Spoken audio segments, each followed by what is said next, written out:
on for a separate table and scorer. But in the end, there's no denying the Darlington lads the prize.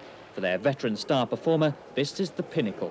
I've played every season since 1951, and I've won about 200 trophies, I would think, by now. And yes, it was brilliant. The best, well, 40 years' work, it's been brilliant. So, for a year at least, the Grey Horse Trophy Cabinet will attract the envious glances of the domino world.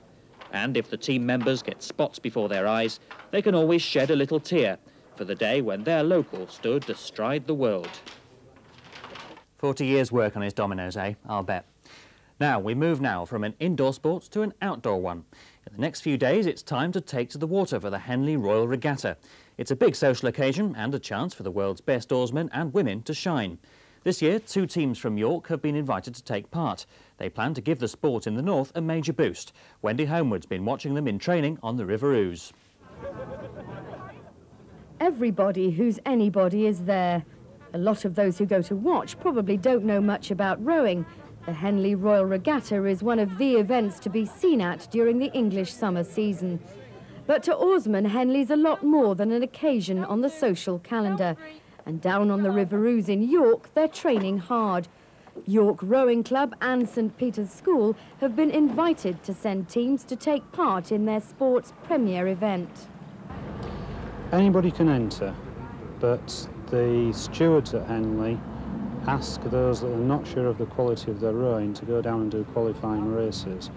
We're very fortunate this year in that they don't think that we need to go and do the qualifying races. So how much of an honour is it to be going? It's about the equivalent for an oarsman to be rowing at Henley as for a tennis player to be playing at Wimbledon or a footballer to be playing at Wembley.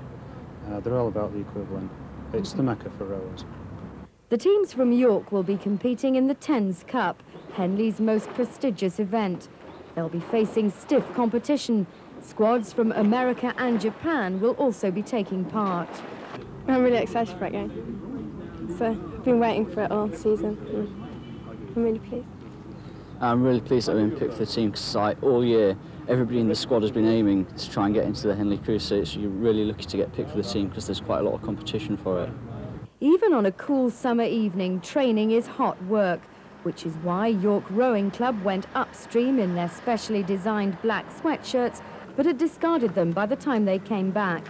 It'll be their first appearance at Henley for 10 years. Primarily it is a sporting occasion, but it's also a part of the English summer scene. People like to be seen to be there. We're not going for that, we're obviously going for the sport, but it's a very nice occasion. Both teams are keen to put in good performances at Henley to give a boost to rowing in the north as a whole and put them among the world's best in their sport.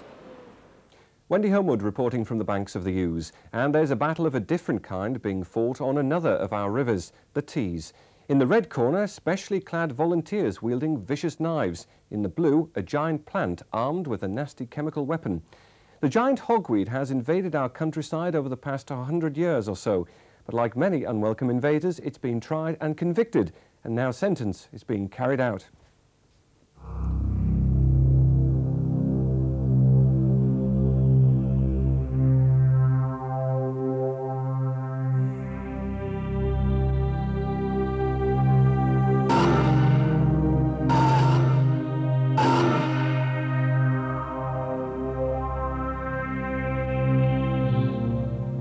Thus perish all who break the peace.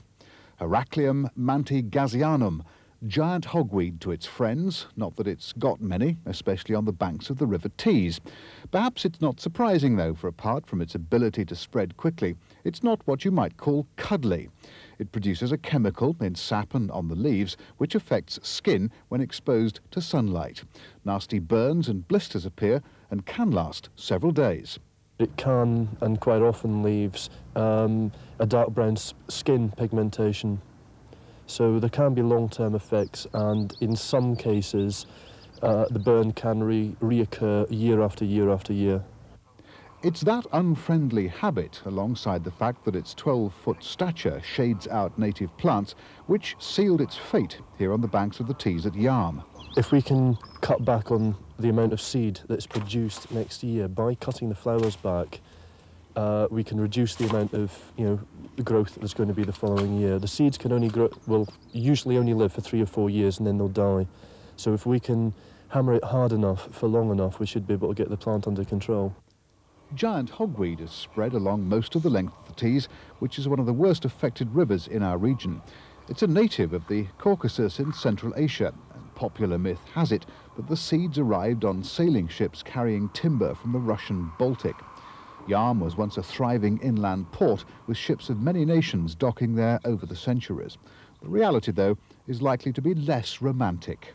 People, when they went on their forays out to these foreign places, they saw this tremendous looking plant. It is very impressive, and they thought, oh, that would look great in my country estate, and so they brought it back. Unfortunately, however, the plant looked over the wall, as it were, and made its escape. It's made that escape from about the beginning of this century. But as the death squads take to the field to do their best to repel the invader, they're warning people plagued with the plants not to have a go themselves, just in case the biter gets bit. Nasty. Now on to cricket, and I'm afraid it's bad news again for Durham today. It was a close-run thing at Stockton against Worcestershire, but Durham eventually went down by 3 wickets, a disappointment after yesterday's one-day win. Worcester reached their second innings target of 266, thanks mainly to an unbeaten 116 by their skipper Tim Curtis, and that means Durham are still waiting for their first county championship win of the season. Meanwhile at Headingley, Yorkshire set Kent a target of 322 to win, after declaring at 410, and the visitors are currently 135 for 5. Well, it's been great weather for cricket over the last few days. Is it going to stay that way, Dennis? Well, we've got at least one more day's good weather, so if you're thinking of going to Martin Moxon's testimonial match down at Hovingham Hall, you'll have a good day's uninterrupted cricket. As for this evening, well, it's pretty much as the day has been. Plenty of sunshine around before dusk and temperatures holding up very pleasantly at around 13 to 18 degrees in these light southerly winds.